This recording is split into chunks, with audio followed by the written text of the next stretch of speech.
I know.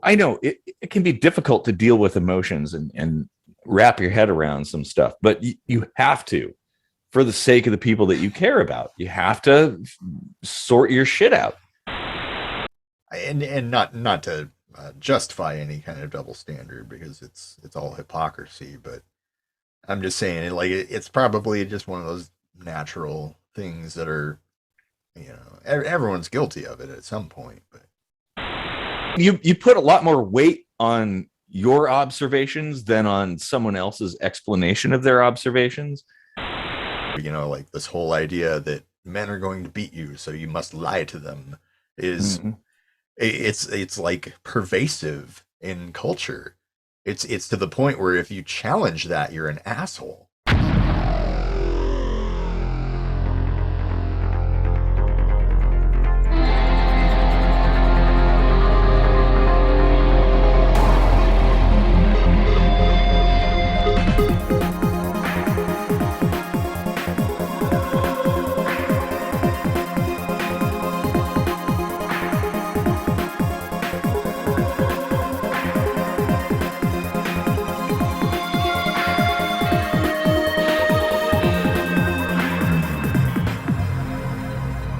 Let me just crack this beer and hope it doesn't explode all over me. Hooray! Welcome to another kitchen sink microscopy. I'm Casey Rochford, and I did not spill my beer yet. But if you hang around, you might see me spill it. So go ahead and like and share and subscribe to Casey spilling beer on it. I mean, kitchen sink microscopy. Well, the funny thing is, like, I have a can, you have a bottle. I never spill cans, but I almost always spill bottles. I am like the bottle knocker over. It just happens, and yeah, party foul. Well, I did a terrible pour of this beer, the Golden Draak. It's Belgian, and it's kind of a nicer one. I was turned on to this by a former guest of the show, Steve Jones, from season 1 or 2. Mm-hmm. And picked this up out at Cosmic Bottles in Covington, Washington. Nice. That's not like a paid sponsorship or anything. No, but it could be. Just a friend of mine. And if Elysian wants to sponsor us, well, hey, you don't even have to pay money. Just give me beer. Aren't they owned by Anheuser-Busch now? I think they got bought out by Budweiser. They'll never give us money. No, I'd have to probably dig into that, but little fish in a big pond. Better buy a gun. Speaking of Belgian, that's my FN PS90 back there too. Is made in Belgium too. Nice. So we could do like a Belgium versus Belgium thing, like set up the bottles and shoot at them. we could set up a KSM camp trip that people could buy into, where we go into the forests of Belgium, drink Belgian beer, and shoot Belgian guns. Yeah. That would actually be really fun. And expensive. Very, very, but it'd be fun. I think I do like the idea of a camping trip, though.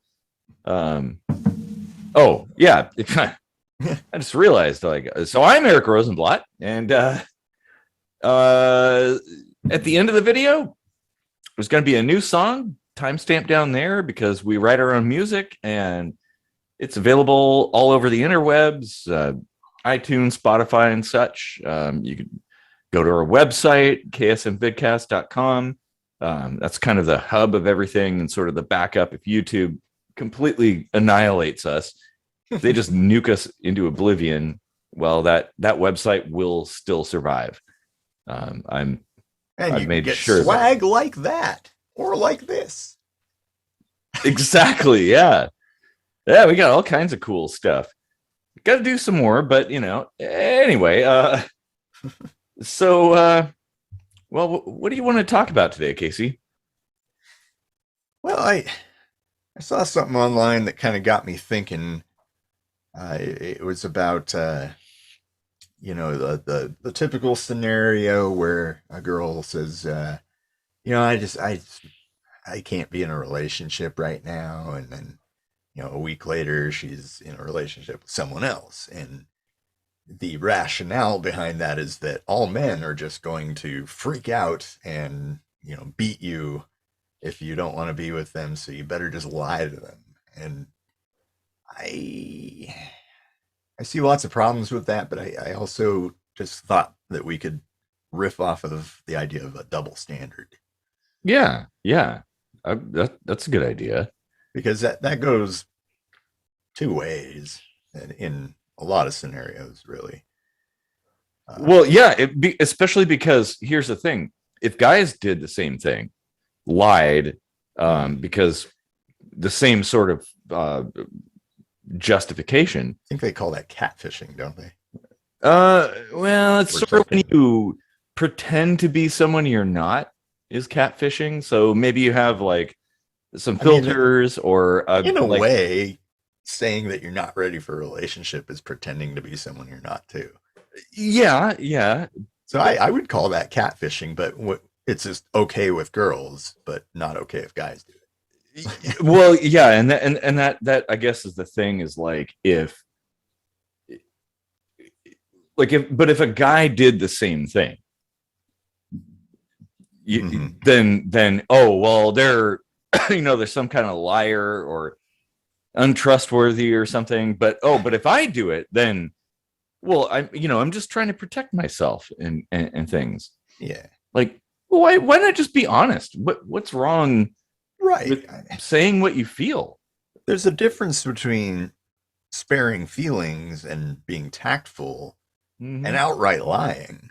Like, like my first thought was that sort of thinking, that sort of behavior of being just like assuming, oh, this guy's going to get mad and beat me or whatever. And then you lie.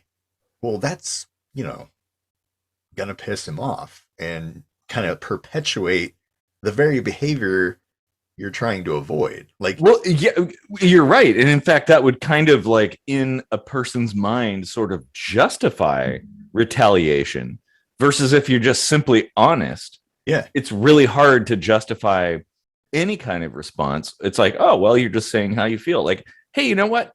I'm not really into you. Yeah.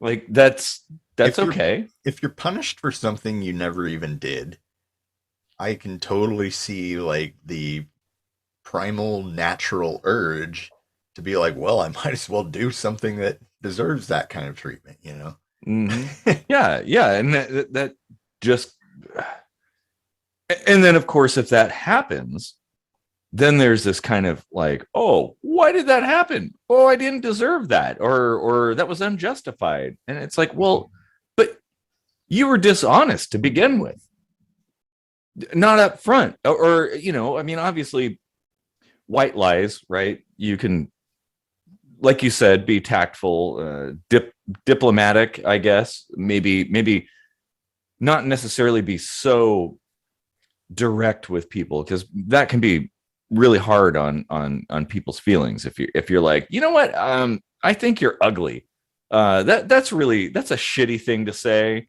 So yeah. maybe come up with a more tactful way, like something. It depends on the person. It's a fine line to walk. I do recognize that. Like, I mean, I've been on both sides of that coin before. Like, I've heard that exact line and had that exact scenario play out. I've in the internet dating, or app dating or whatever world, like, you're gonna meet some people that you don't necessarily click with 100%. And, yeah, they don't always feel as unclicky. And like, yeah, I hate hurting people, so it's always difficult to remove myself from those situations. But I'm also like at an age where I recognize, like, I can't just like keep forcing myself into a situation I'm not 100% comfortable in just so I don't hurt someone else. So yeah, and there's something to be said for that.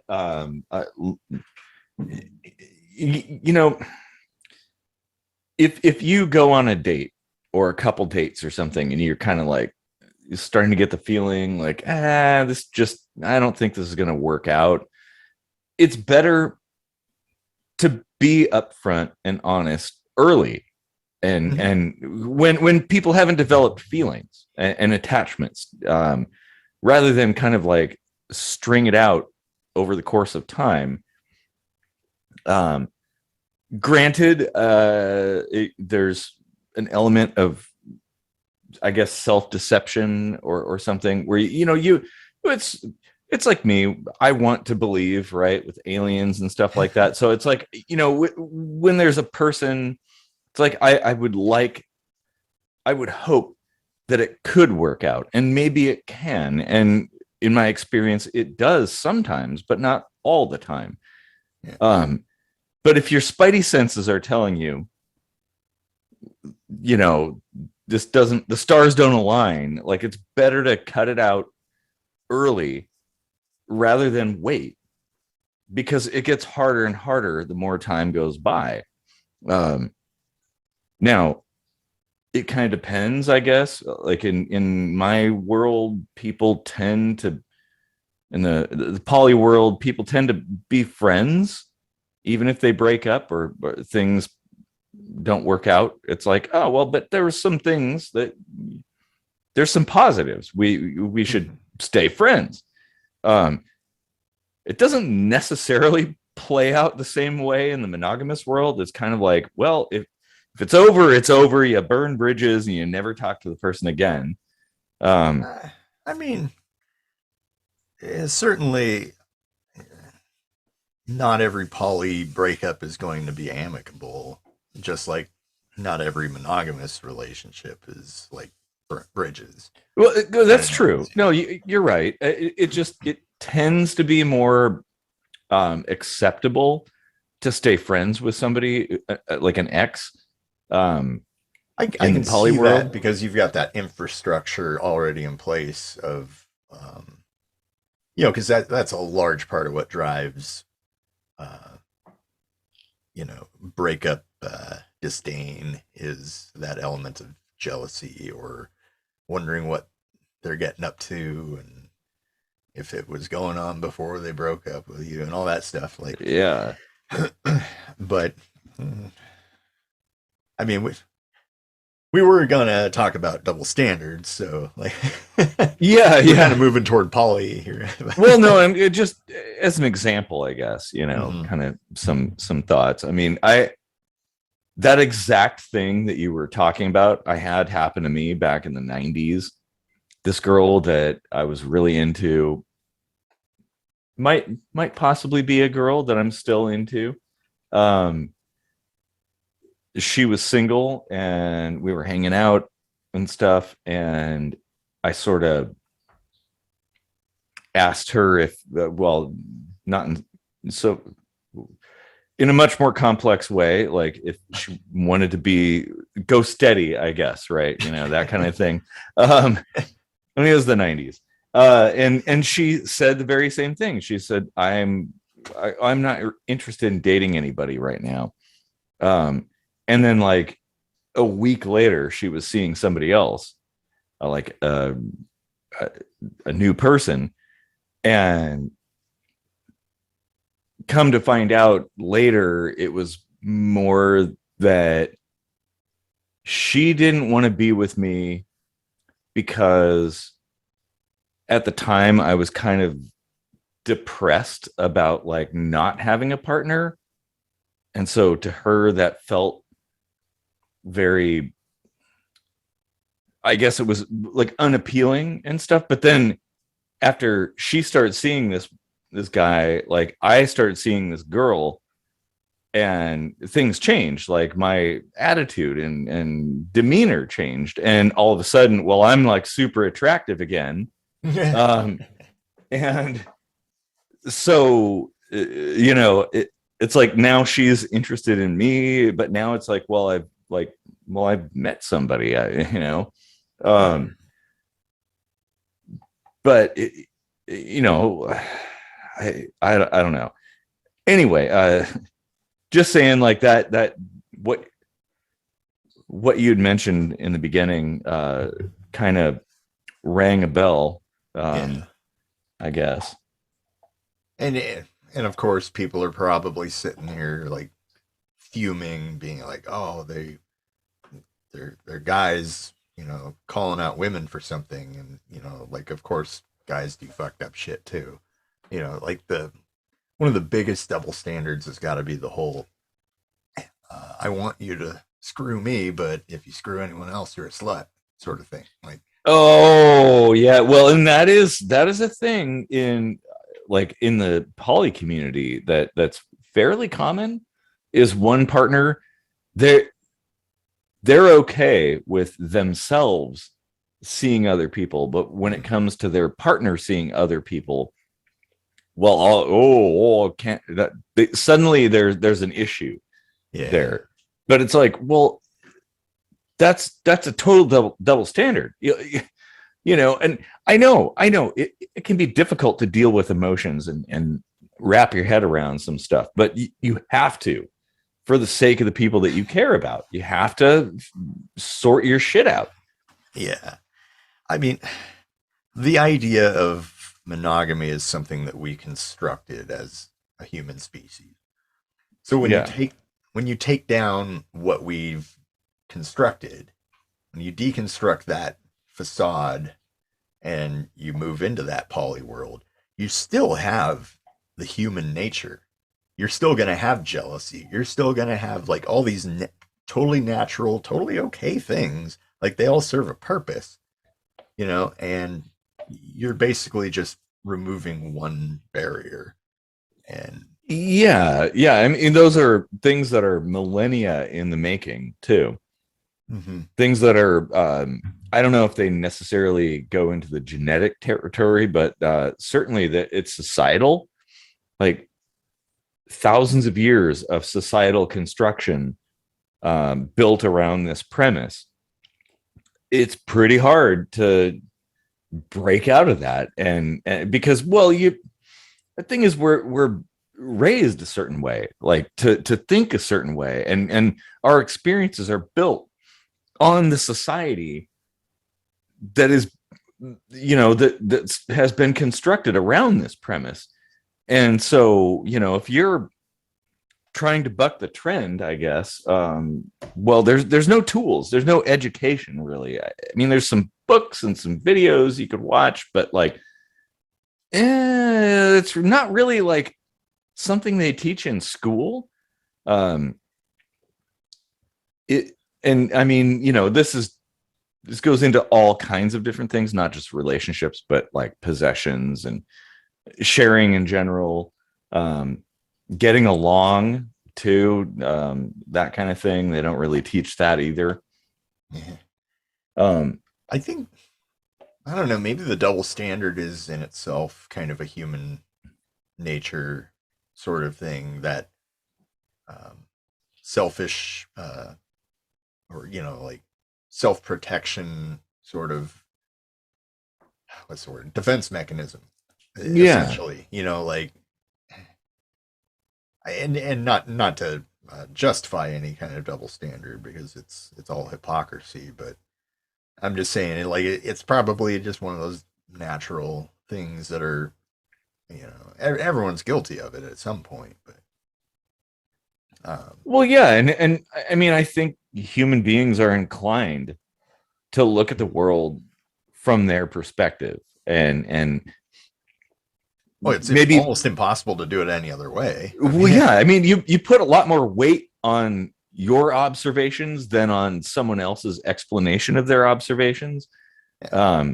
It's kind of just it makes sense that happens, but that is the cause of all of this, is that kind of imbalance of pressure, I guess, that like, well, I see it this way, so it must be the better way, or the more right way, or something, and that other person, well, they see it differently, or something, or they're doing things differently, and it's not my way, so I'm going to give them a little bit less weight in Yeah. comparison to my own analysis. And it is, I don't I wouldn't say it's an autonomic thing.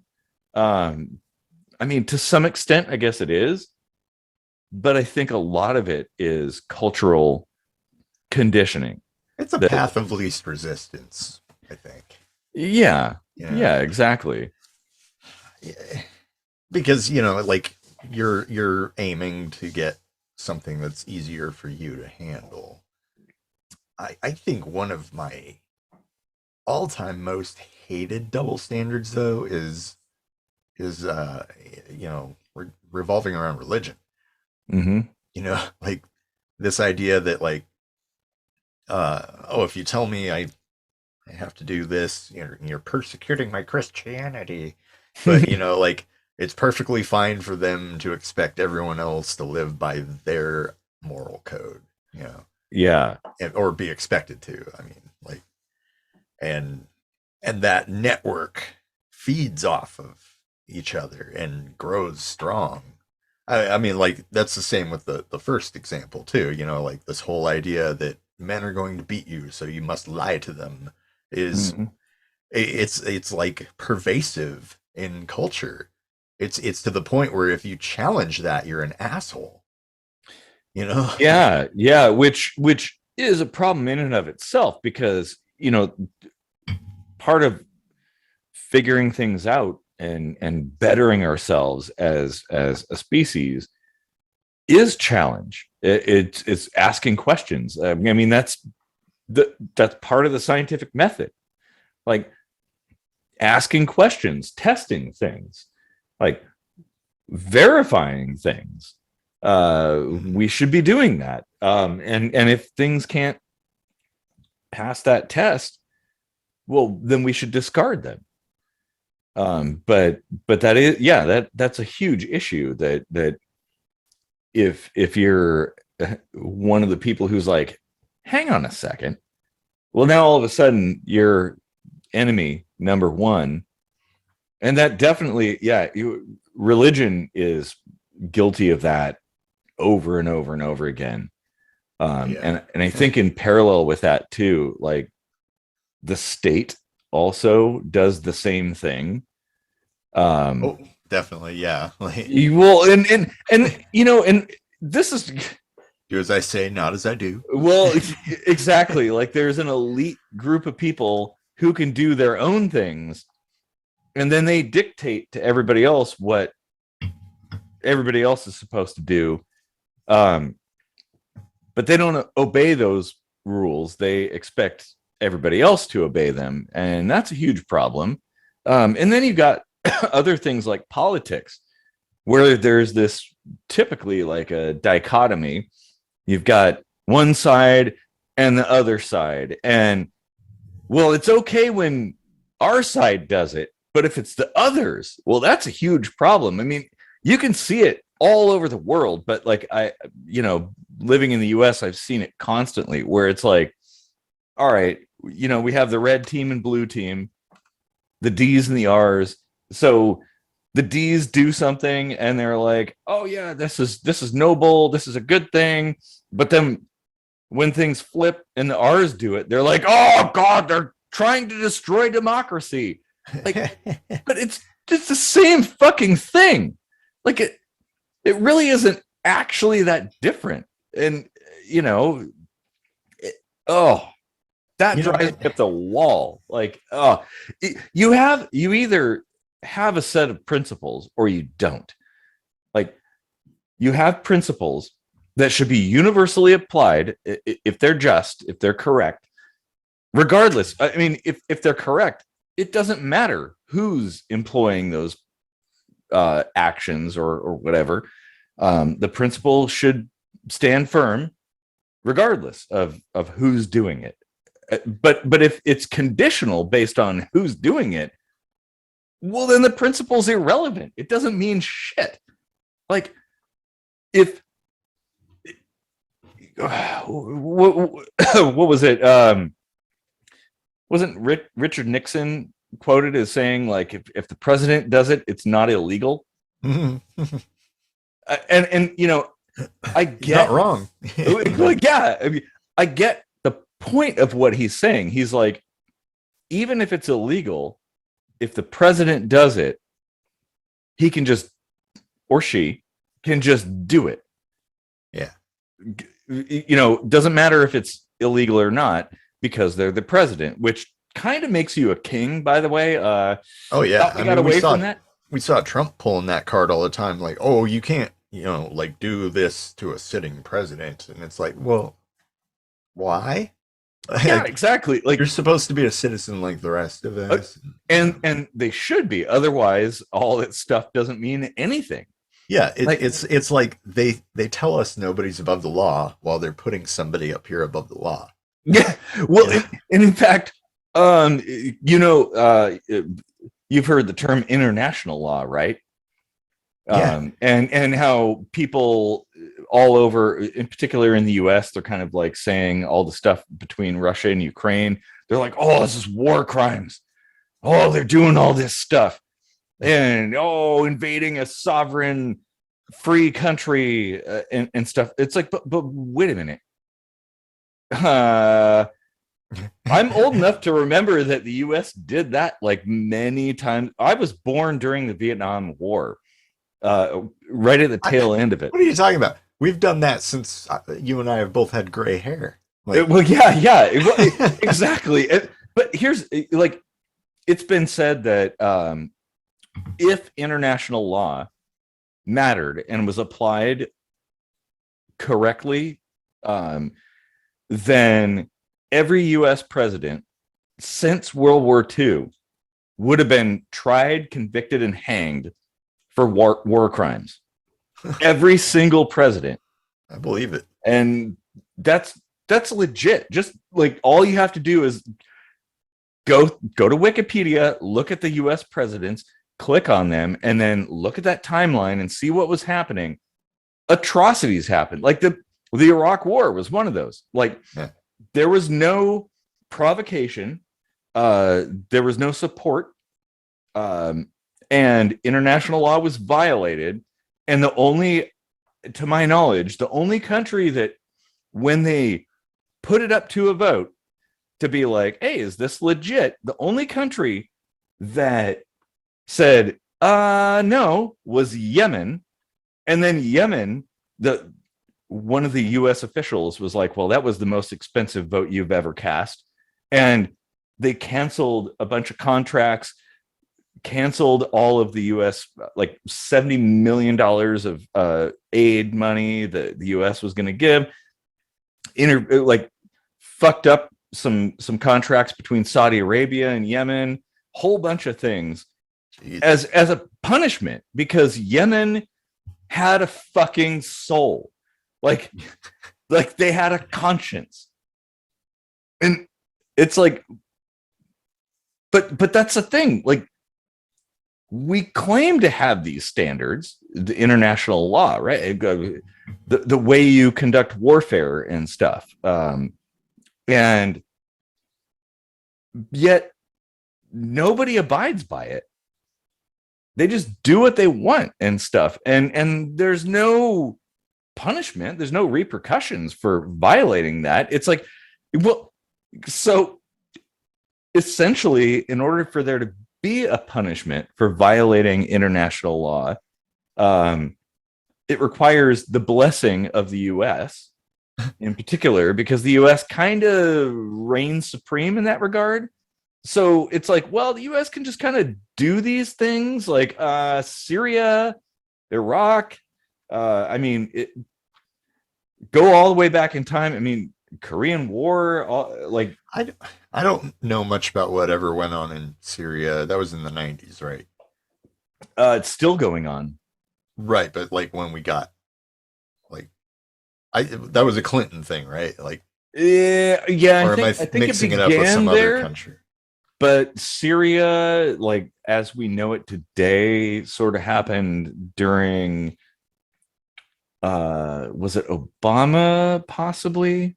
But we weren't like involved in that, right? What I was driving at is like whatever we did to like nudge our way in and do bad shit in the 90s or whatever, you fast forward to like 7 years ago or whatever, and then it's like oh, we got to take in these Syrian refugees, and it's almost that double standard, right? Like, oh, we're gonna like fuck with your country, but oh, now we're gonna be like the humanitarians. Ooh, that dude. Oh my God. That is so like puppy dog syndrome.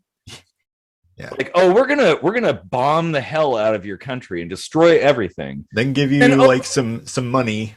Sorry. yeah, oh, we're gonna come in, we're gonna rebuild your infrastructure and humanitarian aid and all this stuff. But it's like, if the CIA, I know you're listening, by the way, bitches, fuck you. If the CIA wasn't involved, like in meddling with things, then a lot of this stuff would not have happened. Um, oh Oh man, my god. I just realized something. huh. So like that whole Afghanistan and Iraq thing, like, oh, we went in there and we're sticking around to stabilize their government. That is just a fancy way of saying we took over that country. Yeah, and stabilize their government. I'm going to use air quotes here. Stabilize their government means Yeah, make their government compliant to us. exactly. Yeah. And that is a Basically, huge it's an problem. annex of the United States of America, and it's being operated as such, and And of course, naturally, we put military under bases martial there. law. Yeah, Yeah. we put military bases in those areas Mhm. afterwards. And Yeah, the sheer amount of military bases we have around the world, while most other countries don't, and certainly none have any here. well, Uh, yes, in fact, I was going to talk about that. That illustrates like how dramatic the hypocrisy is. Like, if somebody else, another country, let's say Russia or China, right? Somebody we don't like. I mean, it's like you and I like the Russian people, I like the Chinese people, I don't like their governments. So it's government versus government when we talk about countries. Because I don't think that countries even exist. It's all on paper anyway. But if a country we don't like uh, installs a military base somewhere, let's say Russia puts a military base, I don't know, in Afghanistan, for some reason. our hackles Oh, go up. yeah, the U.S. would be like, oh, you can't do that. But it's like, well, we did that. Yeah, We're still doing that. We have a military base in fucking Cuba, for God's sake. Like, come on. Like, uh, that is a huge problem. And yeah, like you said, if somebody decided that there was like a terrorist faction in the U.S. and came here, let's say, if yeah, well, it's called the United States government. that's true. It pretty much is, yeah, the greatest terrorist organization on the planet. Yeah. But it is like the U.S. would take issue or take offense, I guess, to some other country putting military base somewhere that they don't want them to put a military base. But it's totally fine for the U.S. to put military bases fucking everywhere. Well, they plop them down. It's like a fucking McDonald's. Military base here, military base there, two across the street from each other. Like, they're all over the place. Like, we got, and then, well, given the current times, why don't we talk about nukes? That's another thing. This is another thing that like really annoys me, that the U.S. has nukes, as do several other countries, Russia, Turkey, China, France. I think the UK might. Israel secretly has nukes. There's a few countries that have nukes. Maybe even Antarctica might have nukes. And, Kim Jong Un is still collecting coupons from cereal boxes to put his together, but well, North Korea sort of has nukes. I mean, I don't know that they can. They're not a legit threat to. Well, they are to South Korea, but they might have nukes, but they sure can't figure out rocket propulsion. exactly. That is no true. real worries. They'll just drop it on themselves. Targeting is a huge problem there. But here's the thing that you have like for the last probably decade, I think the US has been like bitching and moaning about Iran developing nukes and kind of half-assed bitching about North Korea. But it's like, well, wait, we have nukes. Yeah. Why can't they have them? I mean, it's a deterrent, right? And it's evident that it is a deterrent by the current conflict between Ukraine and Russia that's going on, because Ukraine, when the Soviet Union collapsed, Ukraine, was on their own, and they decided, we'll get rid of these nukes because they had quite a nuclear stockpile, and they got rid of it. Gonna bet that they're probably regretting that move right now, because the stuff that's happening now would not have happened, and that's the thing.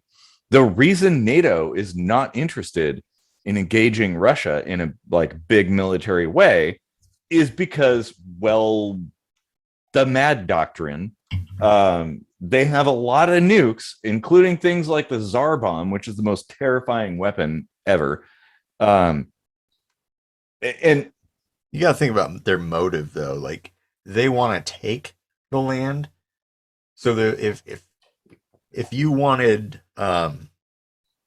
this piece of fruit that I'm holding on to, like, you're really hungry and you want my fruit, do you think your best method would be to take out a giant torch and a can of WD-40 and scorch me and your piece of fruit to a pulp, and then well, you got your fruit, but it's gonna taste like shit now. Well, and yeah, that is the thing. Like, all the bombing that's taking place, like destruction, so much destruction. It's like, well, okay, what do you got now? You what? Just like some dirt and rubble? Oh, yay! All right, Fallout. All right, Putin, you did it. Yeah, like that. It is a ridiculous thing, but the thing is, I think of that episode of Red Dwarf, Wax World. Oh yeah, yep. He ends the war by getting everyone killed. Oh yeah. Well, and that's kind of how I see things going. And if Ukraine had kept their nuclear arsenal, well, this would have played out very differently. Crimea probably wouldn't be a thing. The stuff in 2014 wouldn't have been a thing on the eastern border of Ukraine. And what's going on now wouldn't be a thing because, well, Ukraine has teeth. Yes, Russia does too, but so does Ukraine. It's like, well, all right, fine, if you want to try to take us out, but you're gonna be taken out too. And but like I was saying, I don't know if that's even the case here, because I don't think Russia's got nukes on the table as far as that interaction is going, because they want that land. Why give it however many decades of radioactive decay before you can use it? My concern, given the situation, is that the Putin administration, shall we say, was full of hubris from the Crimea invasion, where sheer fucking hubris. Yeah, exactly. Where the Ukrainians really got their ass handed to them. But a lot has changed since then, and so I think the assumption was, oh, this will be a cakewalk. We'll just go in there with all of our stuff and our superior military forces, take over, and it'll be good. And their president Zelensky, a fucking actor and a dancer or something. Come on, he's gonna run away. And that it didn't exactly happen. So my concern is that knowing that, I mean, you can I use your best judgment on the number of dead people, but there are a lot more dead people on the Russian side than the Ukrainian side. I worry that Putin, wanting to be the next Stalin, to be remembered as like a great leader like Stalin, even though Stalin fucking killed what 2 million people or something like that. Um, he's gonna realize like this is a no-win situation. So what do? Well, got this huge nuclear arsenal behind us. Why don't we just, I don't know, launch? you know, like because why not? Because what else do you have? You're gonna lose face either way. So why not make it so distracting by everybody dying on planet Earth that this is kind of washed away. I don't know. Like, I'm just skeptical that, and maybe this is a little too optimistic or, naive, but I think even bad actors like that, or, the United States for the last several decades, almost 100 years, by the way. Any one of us, like back when we dropped the bomb, nobody else had the bomb. We could have just kept dropping bombs anywhere we wanted to. Bomb, bomb, bomb, bomb. Mm-hmm. But we didn't. We were kind of like, ooh, I feel kind of bad about that. Yeah. And that's, there are no Skeletors. Like, there's really bad people, but there's not like 100% pure evil. There's no devil. Like, yeah, you're right. All this mutually assured destruction worry. It's like Ukraine has had teeth. If I don't know of any other country that's like, let's get rid of our nukes and does it.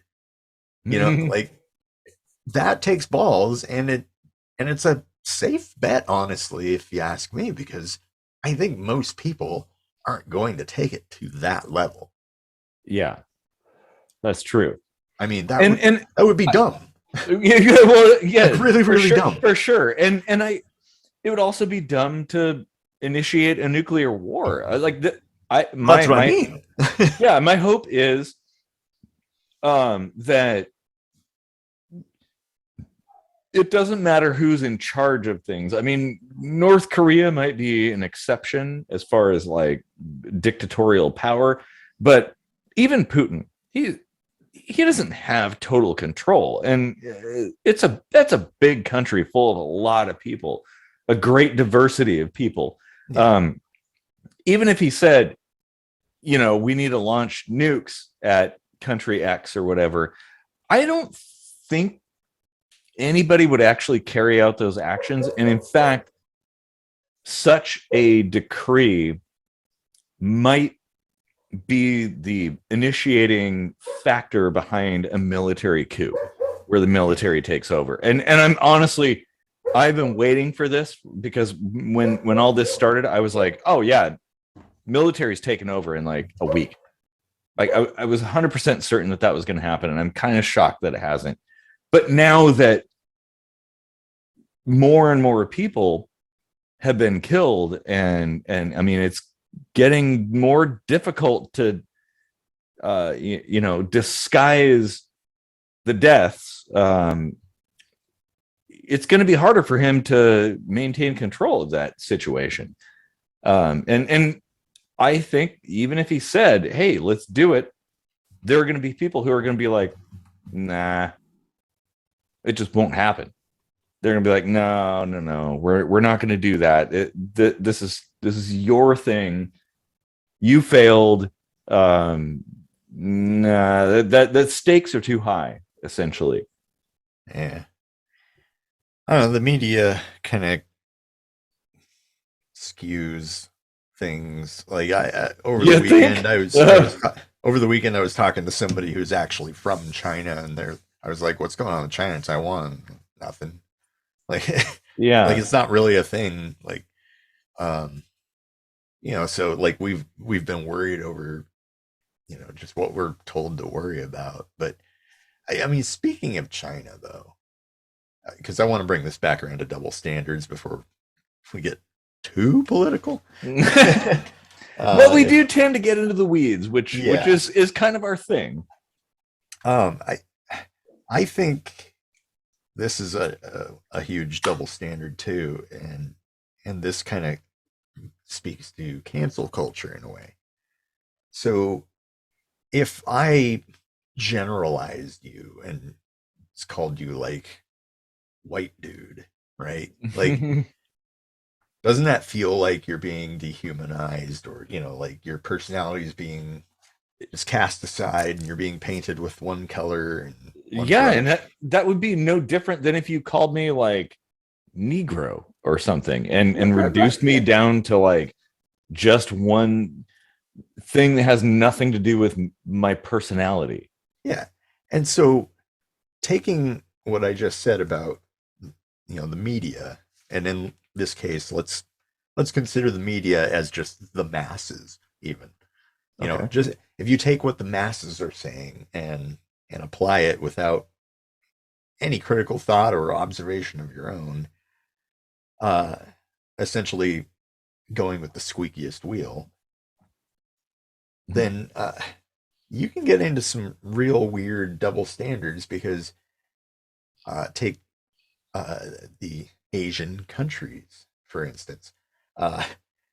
We used to say quite normally and not with any intent to offend, we used to say Oriental Yeah, it because was that the was Orient. a pretty specific region of Asia.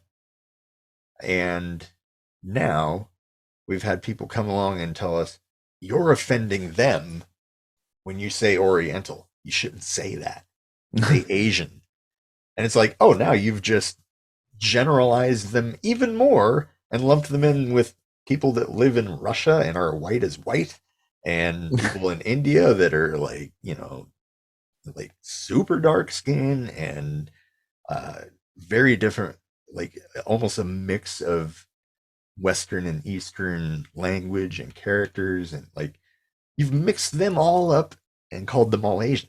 Well, which I What? honestly I kind of like don't really like those kind of distinctions, because it's like, okay, there's actually a huge difference between the people of Thailand and Vietnam. And, Yeah. Geographically, they're pretty close together. There's a huge difference between people, even in the US. Take Alaska versus Hawaii. Take Washington State versus Texas. Like, But the even people there, are like, very, very different. yeah, There are these even cultures there. yeah, even within the states, you Yeah. can't really look at someone and say they were definitely born in Washington. But that can happen country to country in those Asian areas. Like there are certain characteristics and distinctions that Yeah. are quite readily visible, you know. And it's like that's not a racist statement, by the way. It's an observation of fact. Like Yeah. there are differences, right? And you imagine that all these differences that arise kind of group together and hang out with each other, and they start to look different from their neighbor, and that's nothing wrong with that. Well, it's just geographic. That's evolution. That's well, yeah, human it's nature. people cohabitating in kind of like the same region and interbreeding like that. That it's only natural that that would happen. And I making these broad distinctions between like Asian and European and North American and South American, and then you have Australia. Oh wait, that's Canada. Um, but like, yeah, I mean, you can, I guess, draw a line around an area and be like, well, they're in that general area, but that it's not significant. It doesn't really mean anything. Like, what does it mean to be Asian? Yeah, you know does what? anybody that lives in, I don't know, you know, like South Korea, do they wake up and ponder their Asianness? You know, like, no, they're in fact, the thing that probably distinguishes people in South Korea would be their own local regions. Like here in Washington State, you got Seattle, you got Olympia, you got Tacoma. Like people are like, oh yeah, I'm a Tacoman or a taco man, if you want to say that. And you're a Seattleite or something. And even though we're very close together, it's a very different culture. It is really, really different. And I guess that would be the thing. Like, well, I guess what is your delineation for differentiation? Like, at what point is somebody different than another person? Is it a physical thing? Because I would argue that physical side of things is irrelevant. Whatever your physical features, your skin color, your hair color, your eye color, like those things really don't mean anything. Like culture is the significant factor there. And culture isn't regional necessarily. Like there is no such thing as an Asian culture, and there's no such thing as a European culture. Yeah. I guess that's my point. I before I completely forget this, I just had this idea like of a utopian society sort of show or something that we could make where it's like one of the keys to understanding each other is moving away from saying Asian to saying, oh, that person hails from the east of Japan. You know, like Yeah. make it like normalize dragging it out a little longer to just say where somebody's from and not a group of people you've lumped them into based upon where they're from. You know, Yeah. like because like everyone is becoming aware that words do matter, but they're looking the wrong direction. Like they're doing all this overgeneralization, trying to throw it into this huge pool of like diluted gobbledygook and like why can't we just get away from putting people into these giant boxes? Really? Well, yeah, and these kind of pseudo generic labels too. Like, you know, people say when I applied for my current job, I almost checked the checkbox for African American, just to see what would happen, because it's like, well, you know, there are lighter skinned people like myself living in Africa, and if they came to the Americas, they would technically be African American. And they are.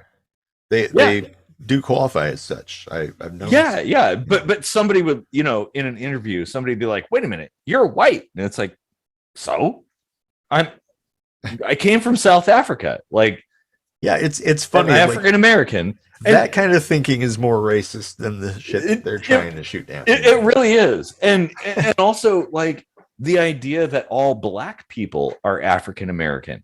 Like there are a lot of dark skinned people who don't even live in Africa, and the idea that any person who is black or dark skinned would potentially be an American is kind of nonsense. I mean, there are plenty of black people. Yeah, there are plenty of black people that aren't even as black as somebody from India, but you never call somebody from India black. I know exactly.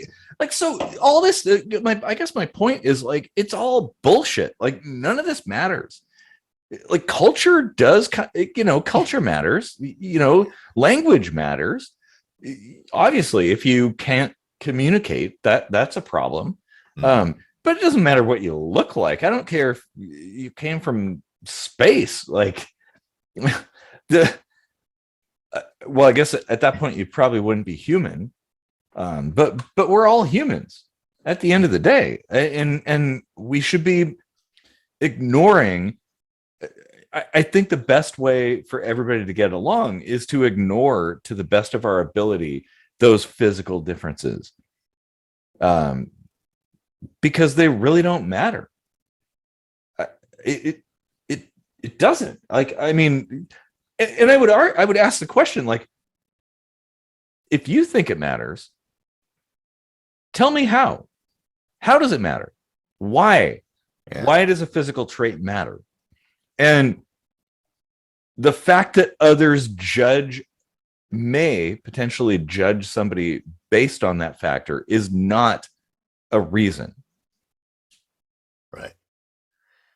Because as soon as that is a thing that people start caring about, well, all of a sudden it'll matter. And then that judgment will be a consideration that has to be taken into account. Like, no, we need to be like, no, we don't, that doesn't matter. Like, it doesn't matter what you look like. It could matter or where you came from. Yeah, it totally doesn't. I mean, the only factors really are some cultural aspects and what language you speak, because, well, being able to communicate is kind of an important thing. I was about to say, I don't even know if we should lump people into cultures, but there are like valid reasons to have distinctions for things. Mm-hmm. You know, like culture is a complex thing, and you know, there can be, you know, cultural norms or mores or whatever, just kind of societal things that are generally accepted or generally frowned upon. And if you don't really define edges on what that culture is and, you know, what may offend them, then you'd have a lot of like bickering and war. Well, yeah, and just like language, it's a matter of comprehension. Yeah. You know, it's pretty, nobody gets offended but it's because like somebody speaks a different language. Yeah. And some people do. Well, okay. I remember there was which is a double standard. Yes, there was almost a bar fight, which I'll tell that story in a minute. But very few people, I guess nobody is the wrong word, but very few people get offended because somebody speaks a different language than they do. It's just known, like, oh, well, you speak a different language. You know, you speak Japanese, or you speak Russian, or whatever. So I don't know. I had a point that I was going to make there about culture. I mean, it would just be better if we used them as adjectives rather than as, you know, groupings or, you know, prejudices. Well, yeah. No, like you're saying, prejudice, that is a thing. Like, it should be more descriptive rather than anything else. Like, it's just like, well, hey, what am I going to expect if I move to Vietnam or something? Well, you know, you might have a different currency. It's a little bit different. People think differently about certain things, and well, there's a different language you might have to learn. And descriptive is a good word. You know, I bet, I don't know if you can hear the dog. Yep. Sorry. Descriptive is a good word because, like, that's probably how it all started, right? Like, it used to be we would have to identify areas by describing them because we didn't have world maps and we didn't have all these like lines drawn where people go to have entire classes in school about the imaginary lines we drew all over the globe. Mm-hmm. You know, entire classes on geography. Yeah. Right? You didn't used to have that. You would have to just describe a place. And eventually, over time, that place got a name. And then the culture within that place got tied to that name. And it just grew like a freaking monster. And now we're a bunch of bigots. Mm-hmm. Well, yeah. And it shouldn't. That's the thing. It's like, it should be more a matter of just like, well, this is how things are there. You go to this particular region, people kind of tend to look this way, they behave this way, sort of, and they speak this way. And that should be the end of it. Like, it shouldn't be a judgment thing. Like, oh, well, we're better than you. Like, that's a huge problem. And I'm thinking about Mr. Wendell by Arrested Development. Civilization. Are we really civilized? I mean, cultures themselves can have dark sides to them. Like, not everything that is part of culture is necessarily positive. True. Same thing. Well, cultures like religion or politics or things like that. Like, it's always a mixed bag. Yeah. So I don't know. I kind of forgot where I was going to go with that. More beer. Yes, I do have another here. This one is a black bottle of Golden Drak. This one is a quad. Wait a minute. You had a white bottle before, and now you're drinking a black bottle. You some kind of racist or something? No, I'm being inclusive. Yeah. I have to drink this beer to be inclusive. You see, I started with the white beer. I gotta finish with the black beer. Not that there's like races of bottles. That would be interesting. But that is kind of how things have devolved into, is the symbology has become so prevalent. There's some interracial drinking going on over here. Oh, all right. Well, let me say, if I was Kirk, I would have kissed Uhura. And the Orion green chick. Oh, God. Like all the aliens, too. It's like, that's progressive. Yeah, it is. Like, how many people would go out there and like make out with an alien? Me. Actually, you know what? If aliens, how do you know it's not their asshole? Well, I guess I'll find out. I'm actually sorry I asked that question now. But hey, if there's an alien invasion, just send me out there. I'll take care of it. I'll get everybody, complacent and chilled out. They will come so many times that I just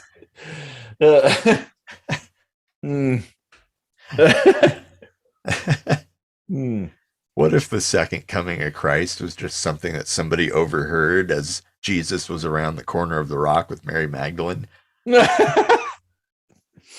That'd be interesting. Okay. What if wars, all these conflicts that governments have with each other, like, why don't we have I'm a fan of the BattleBots idea that like we should have some kind of competition, that we agree to the terms before and agree to whatever the outcome is, then that person wins and you do the thing that you'd want to do, rather than killing people. But I would opt for like the sex wrestling kind of thing. Like, why don't we just send out, imagine it, instead of like soldiers with guns and body armor and fucking tanks and APCs and stuff like that. What if it was like the hottest people that every country had, and they went onto the front lines and they just fucked? You're forgetting the aggression, though. Like, but the aggression has to be exhausted in battle. Well, okay, that's a very Klingon thing to say, but the aggression is manufactured. It isn't. You and I don't have any aggression against the people of another country. It's something that's manufactured. It's instilled in people. No, but you and I don't declare the wars or call them won or lost or whatever. Like, we're not calling the shots on those things.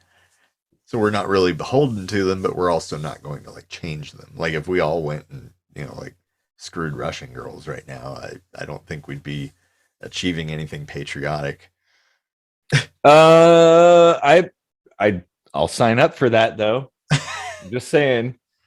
But here's the thing, like prior to like the Pearl Harbor attack, nobody thought anything about Japan. Um, it was only after that, and only after like propagandistic videos were shown that people were whipped up enough. Because keep in mind, before that, the U.S. didn't want to join the European war, World War II. It was only after the Pearl Harbor attack that the U.S. by and large was, well, there were certainly a lot of detractors, people who didn't want that, but a lot of people did, and it was because of that that they started, kind of siding with military action. But before that, like nobody thought anything about Japan. It was just, oh yeah, Japan's another country out there. I've got the stuff that I bought from Japan and whatnot. Like nobody thought about it. And it does kind of raise the question of like, well, wait a minute. So Japan attacked the US, which is on the Pacific side, but then magically the US suddenly became involved in the Atlantic side. Well, no, How did that happen? Weren't Japan and Germany allies? So. Not part of the allies. I mean, allies with each other. Well, yeah.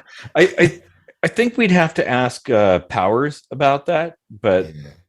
I mean, I think loosely. I always heard that was the tie. Like, I mean, if that whole conspiracy about the false flag or whatever were to like actually work, it would have to like be, feasible to explain like why we're jumping into this war. Like it would have to be somebody like in it on the other side. Yeah, and I don't know all the details. I mean, obviously, it happened decades before I was born. But it does kind of raise some questions, like why is it that this thing happened over here and all of a sudden, well, now, while we're at it, why don't we get involved over there? And it's very parallel to Afghanistan and Iraq. 9/11 happened and everybody gets emotional because thousands of people died. Bunch of buildings fell down and destruction and all this stuff. And people are like, whoa, we want blood, off with their heads and stuff. And it's pretty clear where all this happened. And it was not Iraq and it was not Afghanistan. I'm not going to say the name of the country because, we're probably already demonetized, but I don't want to double demonetize us.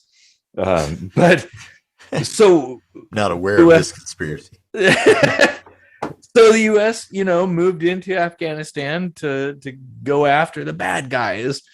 And then for whatever reason, at the same time, we're going to go into Iraq. Why? Well, I don't know. Because this dude's a bad guy. Oh, yeah. Well, don't mind the fact that we put this dude in there. He's there because we did. Yeah, but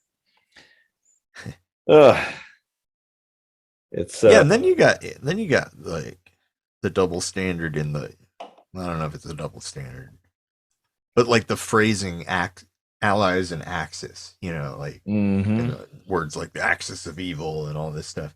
Like that's painting a picture right there. Like that's dividing people and Well, that, dividing people is the best way to control them. And that's the thing. Like, look from the perspective of the Axis powers like Germany and Italy and whatnot, and Japan. Like, from their perspective, they were in the right. Yep. And from our perspective, we were in the right. So who's actually right here? Yeah. Who is the right? Is it the ones that like won the battle?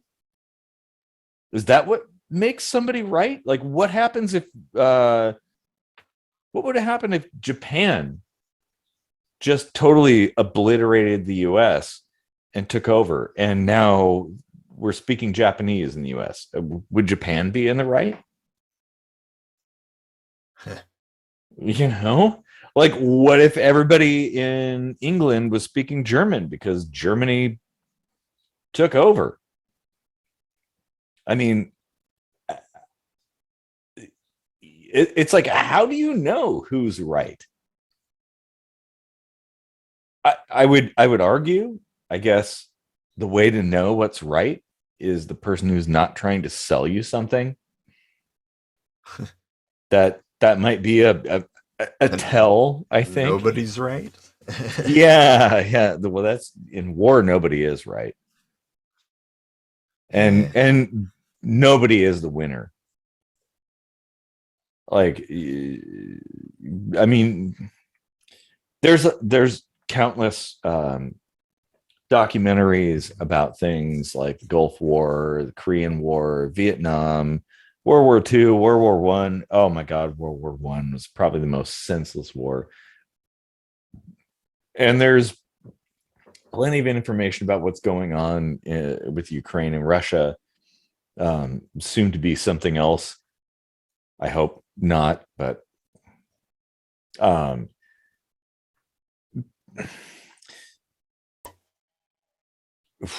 oh man. Sorry, just got a little emotional wave there.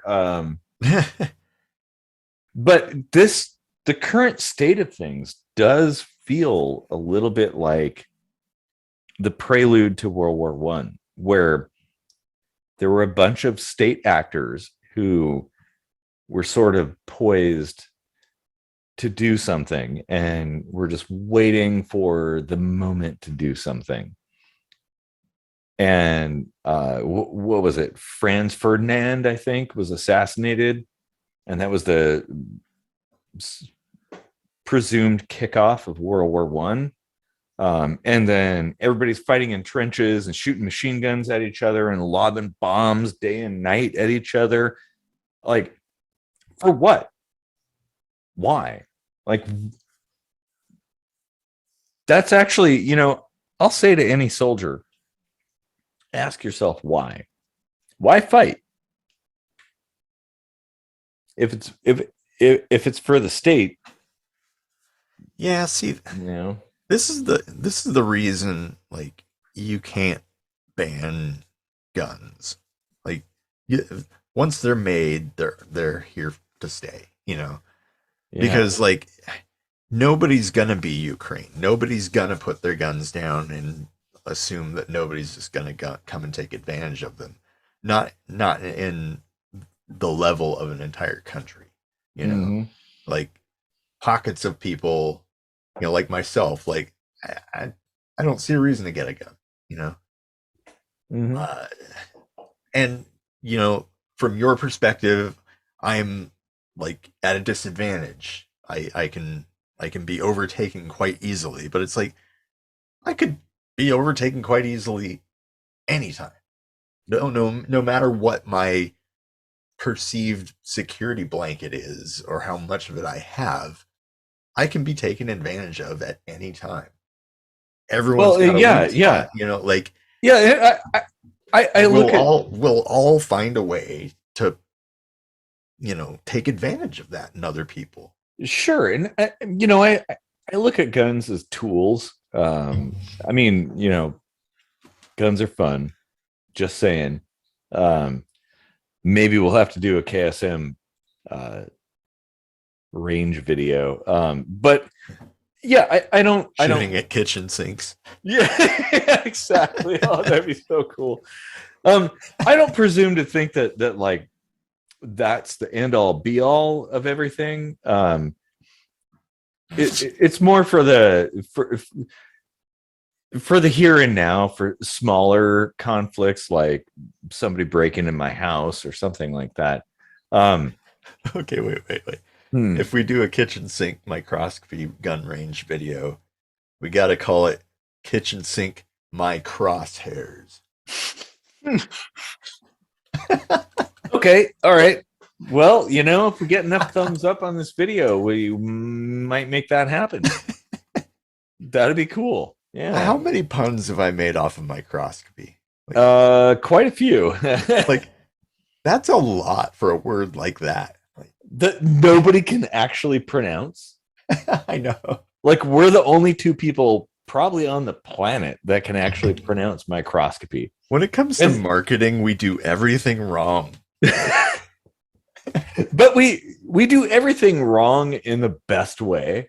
Yeah. Everyone's like, when you start a YouTube channel, pick a thing and do just that. And we're like, let's talk about everything. Have a name that's easy to remember. Let's pick a name that only nerds barely know how to pronounce.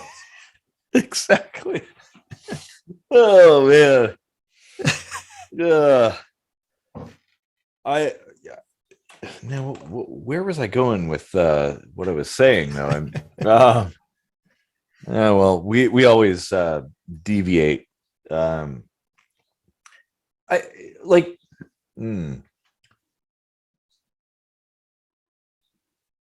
Ooh, man. Yeah, I'm even our name is kind of a dichotomy, actually. Kitchen sink microscopy is supposed to imply that we go into everything in detail, but the saying is everything but the kitchen sink. So really, well, I just broke my own brain. Wait, we haven't done a video about kitchen sinks? Yeah, we have to do that. We should. Oh man. Well, I guess like I have no illusions or whatever the term might be, or beer, that the like having firearms is going to be a deterrent against like world powers. I don't think that's going to be a thing. Well, it doesn't have to be that drastic, No, but you get enough people together who are pissed off enough and armed. But like, why it can affect why change? Do they have to be armed? Well, because the people who are trying to control them are armed. So what do you do? What do you do if somebody's pointing a gun at you? I mean, what recourse do you have if somebody pulls a knife out and points it at you? Oh, wait, none. Hold on. But if you have a knife, if I have a knife and you have a knife, now we're sort of on par. I mean, maybe not able to necessarily. Then it comes down to skill. Yeah, it all comes down to skill. None of it is the tool. Like if I had a straw and you had a nuclear missile that you could like point and shoot at anyone, no matter how close they were. If I snuck up on you and jabbed the straw into your ear and killed you, like we weren't even as far as our tools go. It's all about the skill. Well, and the reason I say that you don't have a chance if somebody is pointing a gun at you, even if you have a gun, is because if they're pointing the gun at you, you've already lost your chance to draw your weapon and take aim. Like when you go for that gun, you're dead.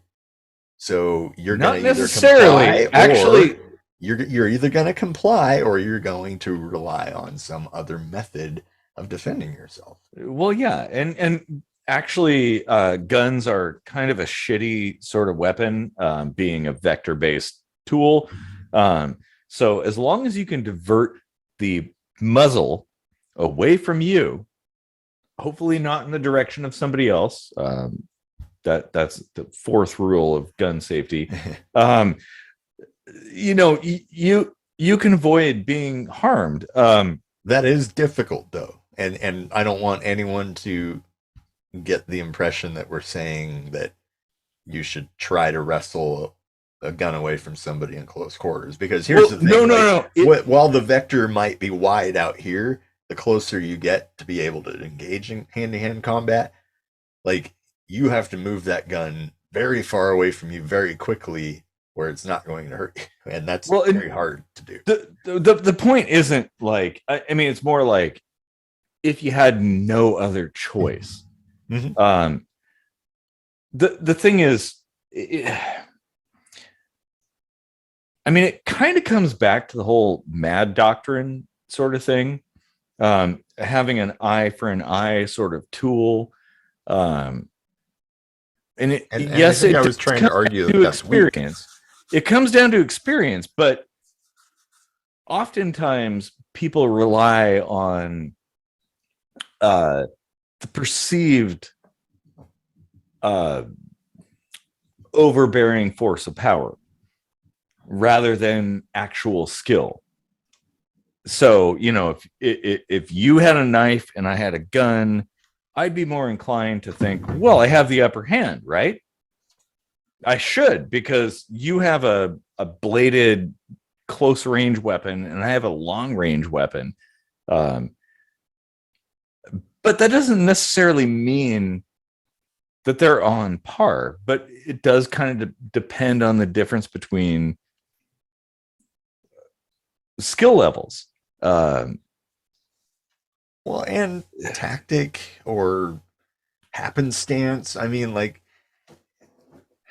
and it's all about perceptions and stuff. It's like, if I don't know you have a gun on you, but I have a knife, I feel all like, oh, yeah, I can. Well, Russia's a good example of this. They're like all overconfident. They're like, we've got the big guns. We're going to walk into this teeny tiny little country and just take them. And then they're like, oh, shit, we're getting our asses kicked. What the fuck? Where did this come from? And it wasn't bigger guns. It wasn't bombs. Like, it was grit, determination, and, home like, field advantage and skill. Yeah. Home field's a geography. It's not a real thing. You don't really get it. No, it is, because knowing your neighborhood does give you an advantage over somebody who I mean, okay, yeah, like for some tactical movements, I guess. Yeah. I mean, in sports though, it's not a thing. Like when you have like regulation length turf, like down to a quarter of an inch, you're not going to have a home field advantage because all the fields are identical. Can I just throw this out there that war should be like sports? Can we have like a soccer match? Oh, sorry, football. Oh, wait a minute, football, baseball, cricket. But like I was saying, nobody will really like. I don't know. I was gonna say nobody will get their aggression out, but it's like, well, if we just got together and forced the politicians into a coliseum, maybe. And release the Kraken, like let the lions out. Well, just like force them to take their aggressions out on the other people. Well, that who are in their coliseum. Well, because a lot of the people who fight wars, before the war began, they didn't have any aggression. And this is kind of what I was getting at with the whole Japan thing. Nobody had a problem with anybody else until this thing happened. And they were told to feel a certain way, and they did. And then, it's sold on the standpoint of like patriotism. Like, oh, got to defend the homeland. It's like, Yeah. what is a homeland? Yeah. Really? Oh God. Yeah. Ugh. Oh, this country, man. Like talking about double standards, like our ideas of like going to war in Afghanistan to defend our freedom. It's like our freedom was not at stake. Please don't hyperbolize this. Like, oh my Oh, God. yeah. And oh, exactly. and Like that. and when we like step in to help out, like we're doing this valiant effort to lift them out of poverty and defend them from wars, and like it's But we're the ones that brought war to yeah, them. yeah. Like, oh, Like what were like we I doing said, in the 70s, Dog giving syndrome. Afghanistan a bunch of guns, and now Yeah, we're yeah, like exactly. Oh man, uh, wasn't that to arm them against Russia, who then we were like at odds with for decades, and yeah. now we're like kind of Afghanistan. afraid to go help Ukraine out, and like Afghanistan's a very interesting place, and it's kind of shitty because it's sort of like oh god damn it, we got like a political again. pawn that's been used by politicians for decades to do things they want to do, and that would be a question to ask yourself, like, who benefits, why do I feel this way, what am I actually defending? um because yeah, Afghanistan to the US was never about defending our freedoms. Well, it's like, okay, well, if you think you have freedoms, well, you're deceiving yourself if you live in the US. We don't have any Yeah. freedoms here. Come on. And the double standard end of that is that we were over there like oppressing the freedoms of others. Yeah, that exactly. That and So yeah, how can that be justified? like we are the bad guys. Isn't there a like a sketch where it's like the Germans in World War II, the Nazis, like two Nazis look at each other and one guy's like, "Are we the bad guys?" Like,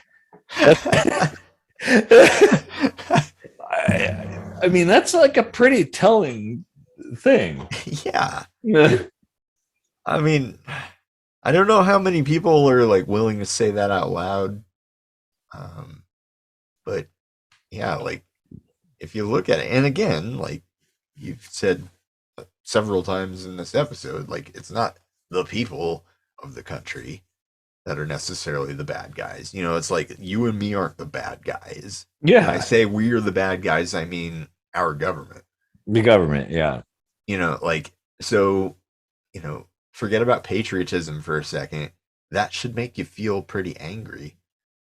well, Like yeah, like at the government, not me for saying that. Like, at any government, like we should be holding them accountable. Like, okay, sure, you sold us on this war, a conflict to get at the bad guys. All right, well, you won. What have you done? What have you fixed?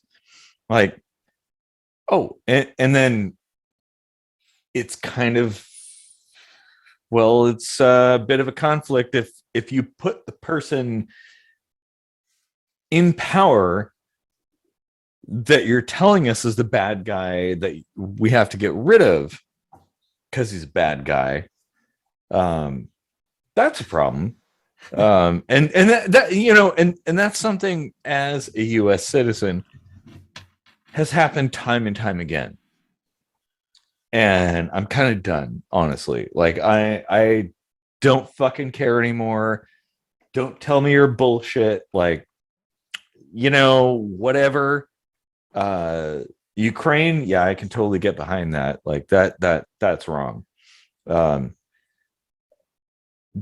but all these other things, well, and we're not even really like it would be over in 2 seconds if we went over there, and like the way they're already kicking Russia's ass, like we would just roll in there and like, like now it's the USA SSR. Like, Well, and it would be because the ensuing nuclear action would reduce this nah, planet there to a wouldn't be. pile of glass. We'll never ever see a nuclear war again. You can mark my words. Hey, if I'm Uh, wrong, we'll all be dead anyway. But so it won't matter. All right. Well, I'll hold you to, that's my wager. when the new kits JBLM, I'll be like, fucking Casey. All right, I owe you a pizza. Oh man.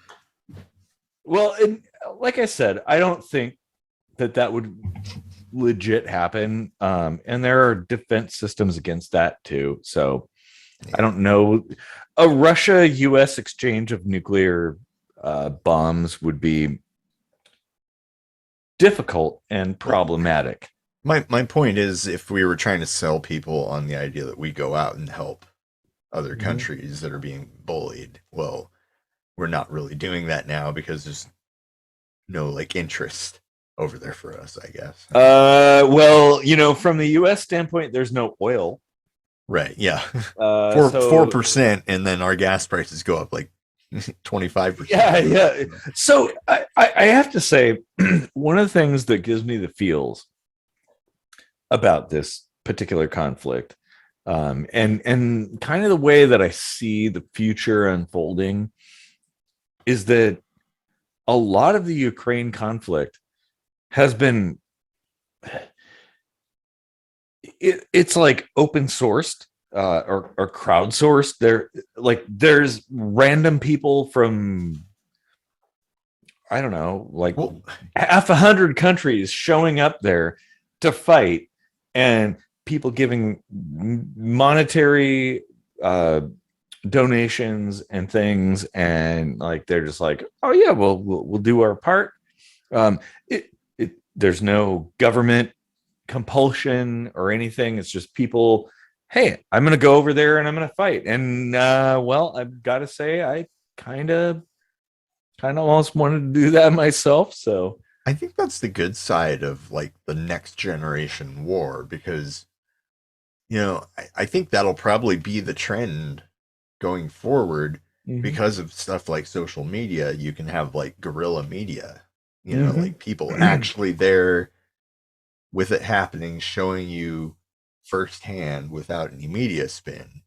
And yeah, that actually like riles people up to, do what their governments won't. Because like a good example, like I just pointed out, the US isn't doing anything because it doesn't benefit the US. US should be doing something because it's saving human lives if we're really heroes, but we're the bad guys. So like, if it doesn't benefit us, we're not going to go try to look like the good guys this time, You're absolutely right. Or, I got a turkey in the oven and sorry, I can't fly over there. And that is something that I think is poignant. Like if it's justified, if the cause is just, people will voluntarily go and help, whatever it is. Like it doesn't have to be a war. It could be some kind of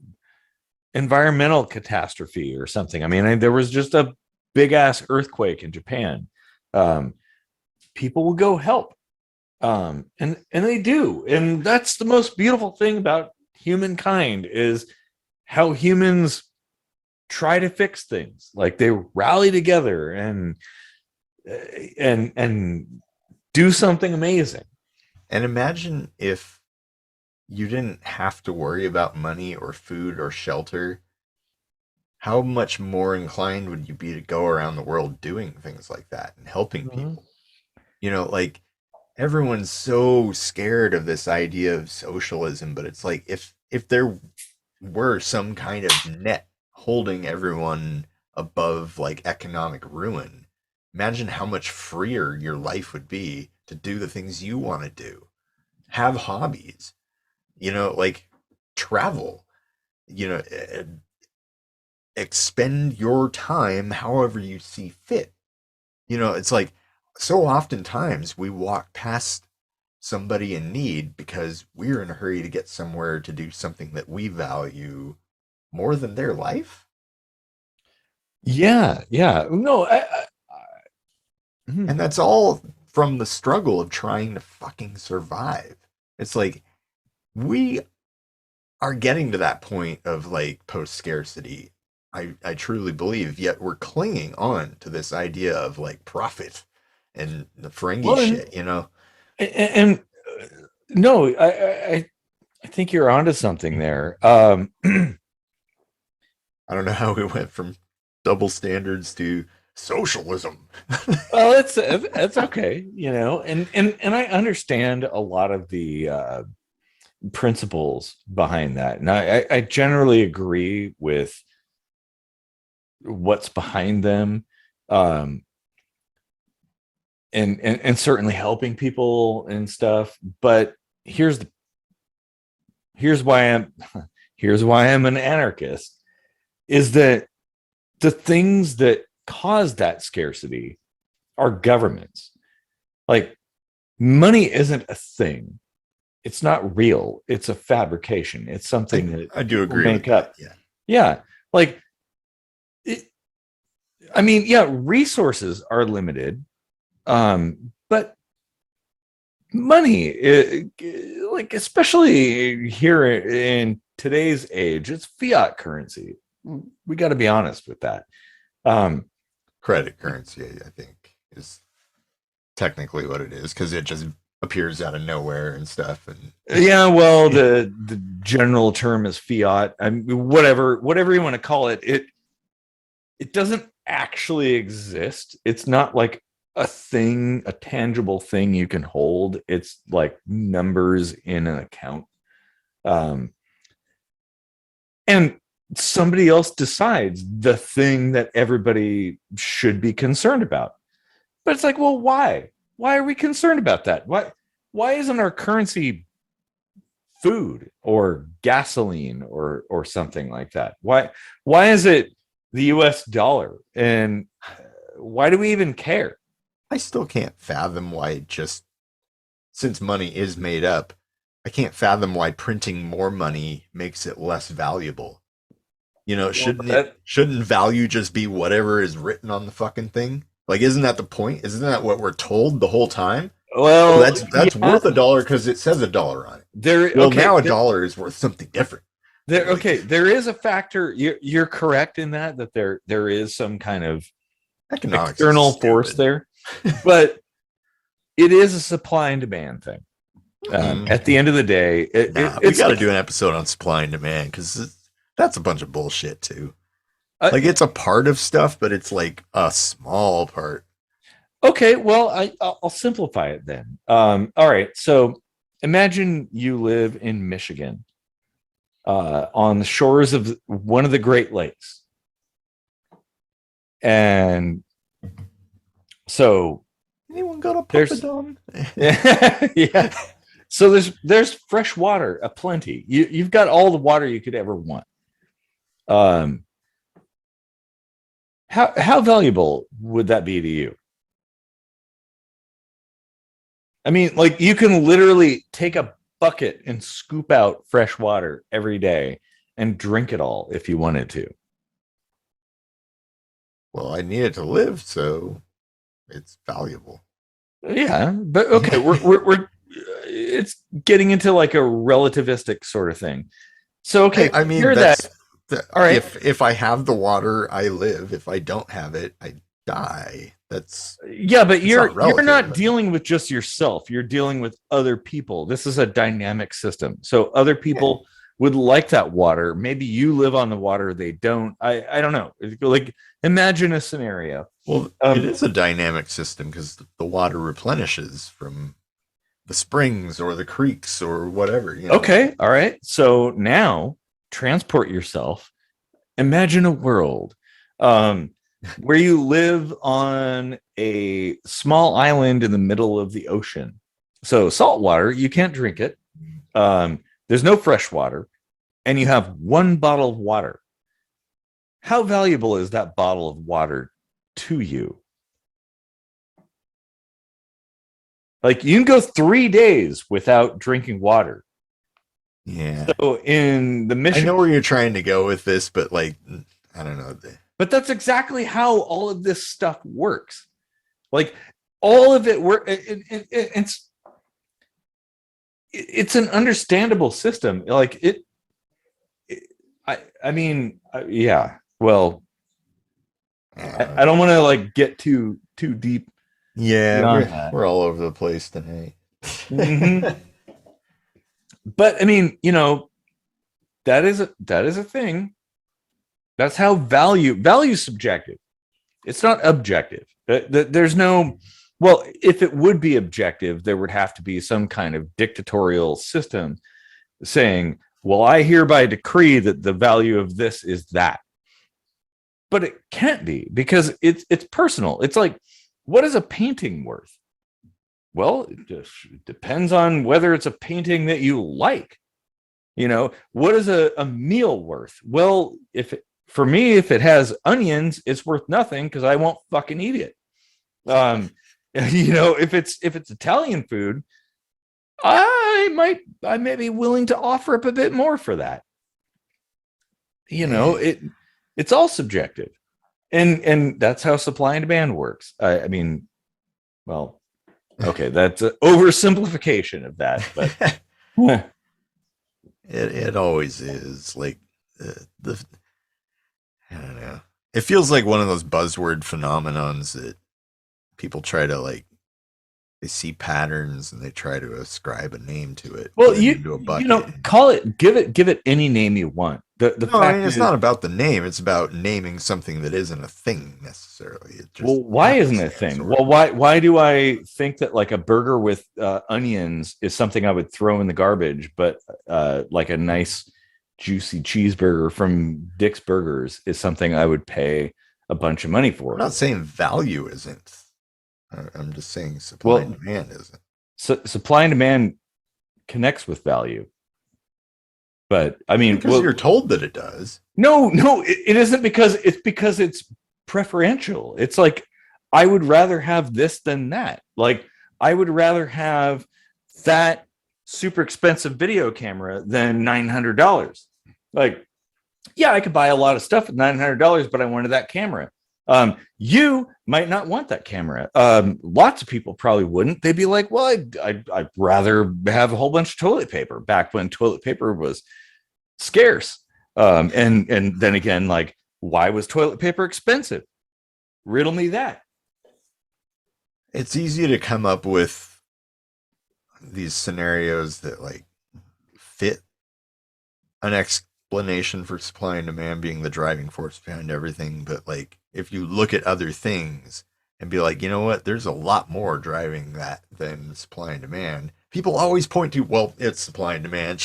You shit out of luck. That's just how it is. But it's like if you really carve into it, like housing, for instance, like there is endless supply of housing already Where? already made everywhere. Like there are enough empty houses to house all the homeless. This is a fact. Okay, so why is it expensive? Exactly, because supply and demand is Well, bullshit. well, There's wait a supply. minute. No, that's a dismissal of There's supply and there's demand. no. If you have an excess of supply and demand, and theoretically that should not be possible in an economy. Well, economies are human built, and honestly, the entire economy is psychological. It's human nature sort of stuff. It's not a governmental thing. Exactly. Government likes to put their fingers in stuff and kind of mess with stuff, and they always make it worse. Um, it well, that'll probably end up having to be its own episode, because I clearly we view things differently, and that's okay. Like it's all right. Like that is what we do best is converse about things I'm that not we. saying it like doesn't happen. Like supply and demand definitely happens, but it's not like the giant fucking gear at the center of everything. You know, like it's it's a player in the game. Well, And it's certainly relative dependent on the situation, how big a player. it's a factor, and obviously when you get more complex and you add more layers to things, it changes the dynamic. But like that is a human thing. That is a thing that humans do. It's not a government thing. It's not a regulatory thing. It's just something that people do. Like this, like the Beanie Baby craze. Like, why were Beanie Babies? Why did a divorcing couple divvy up their Beanie Babies? Like that actually happened. Why was there a Beanie Baby that sold for $100,000? It's not because the Beanie Baby company, or Ty, I think it was, just put a price tag of $100,000. No, there's a reason for it, and looking into that will provide insight into why there could be $100,000 Beanie Baby. In fact, I'd say if you want to understand that, answer that question. I don't know. I lost faith in the idea of the economy being so structured when eBay became huge.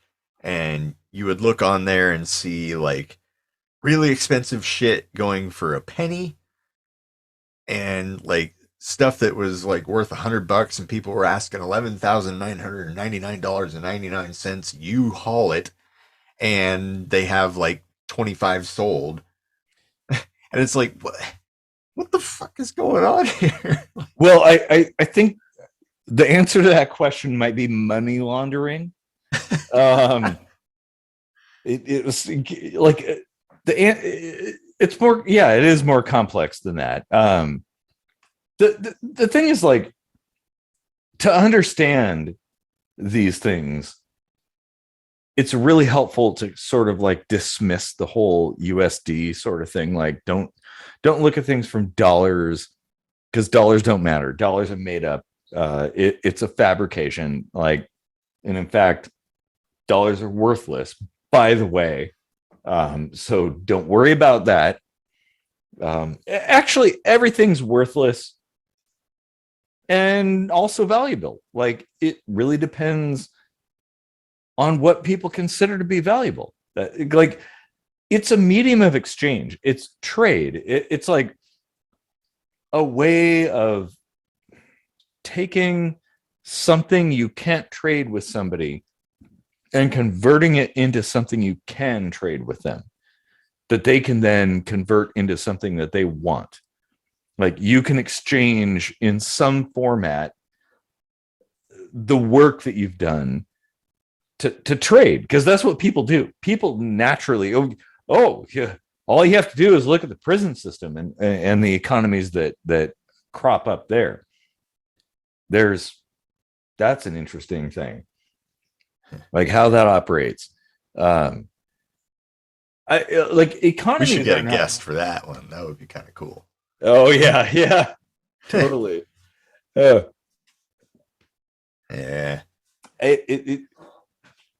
Well, this has been a very like, as usual, a really awesome twisty turny rabbit hole that we've all gone over down. the place. Like, man, I don't Season know. 5, we're not gonna be even making sense anymore. We're just gonna be like, we're just gonna be like these suspended husks, like hanging by the webs of our like enlightened selves that just float outside our bodies, and we're like, and that's like our It'll be like new language.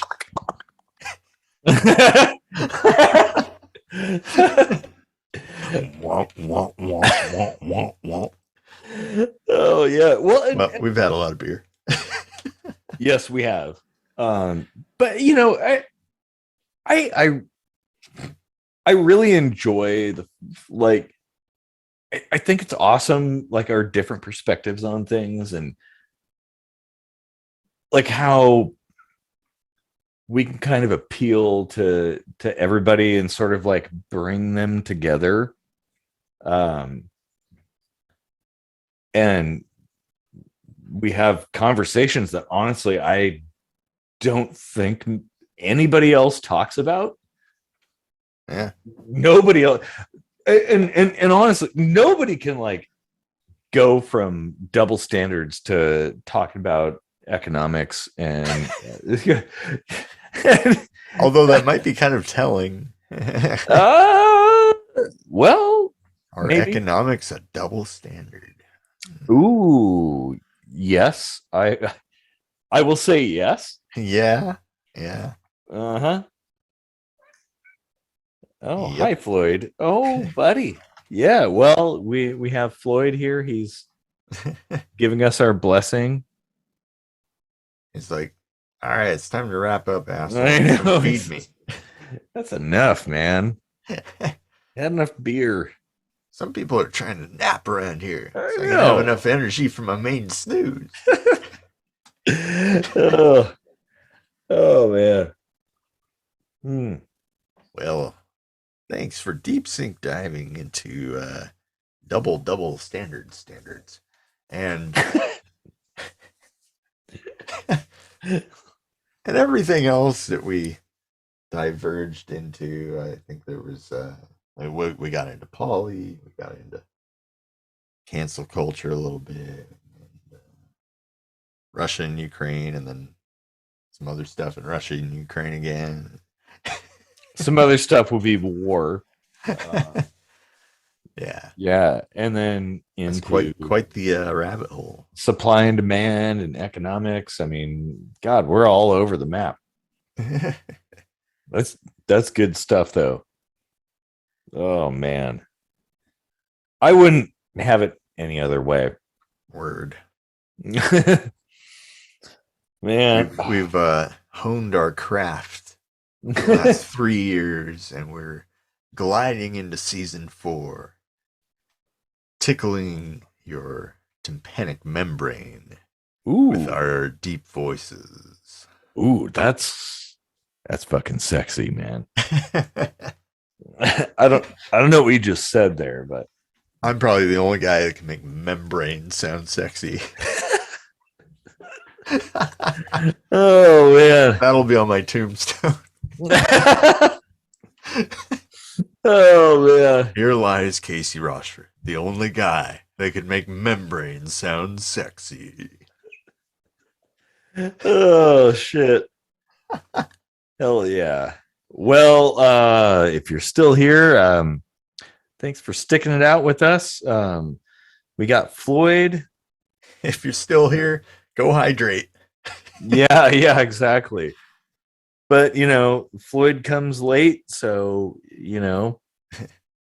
keep that in mind. Like, if you want to see this really nice looking kitty cat, you gotta stay all the way through the episodes, because he's like a ghost. He shows up, come early and then give up. You remember that? Yep. And I think now he's just like, fuck it, and then he like gets sick of your jabbering. Can I jabber at you? That's why he nudges the microphone. He's like, let me fuck this shit up. It's like, man, come on, turn this off. It's time to go to bed. All right, Floyd. Well, I think that's a good idea, Floyd. Yeah, and for all the other Floyds out there, all the good kitties, probably time to go take a nap. Yeah. Yeah. Definitely. So, thank you for sticking it out this far. Hang out for the song. Don't forget to hydrate if you're drunk as we are. And don't forget to remind us to not forget to hydrate after we record the show. Please. Thank you. And have a good night.